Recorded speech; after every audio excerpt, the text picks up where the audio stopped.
Hello guys, ඉතින් ශ්‍රී ලංකා භූමියේදී වසර 11කට පස්සේ ශ්‍රී ලංකාවත් පාකිස්තානයත් අතර පැවැත්වෙන T20 තරඟාවලිය ඊයේ ඒ කියන්නේ ජනවාරි 7 වෙනිදා ආරම්භ වුණා. ආරම්භම කඳුලක් වෙලා ඒ තරඟේ පරාජයටපත් වුණා. හැබැයි මේකේ positives negatives ගැන අපි කෙටියෙන් සරලව පැහැදිලි කරගමු. ඉතින් positive එකක් තමයි මේ තරඟයේදී අපි දැක්ක middle overs ටික මේගොල්ලන් හොඳට capitalize කරගත්තා. හොඳින් ක්‍රීඩා කරා.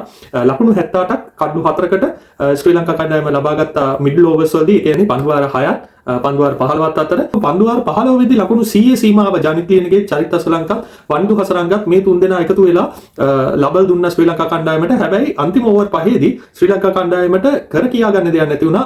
අන්තිම කඩලු හතරම එක ලකුණක් තුලදී දැවි ගියා. ශ්‍රී ලංකා කණ්ඩායමේ මේ සමගම ලකුණු 128කට සියල්ල දැවි ගියා. ඉතින් 128ක් කියන්නේ දඹුල්ල ක්‍රීඩාංගණයේ දෙවනියට පන්දුවට පහර දීමේදී ඉතාමත් ලේසි ටාගට් එකක් බවට පරිවර්තනය වුණා.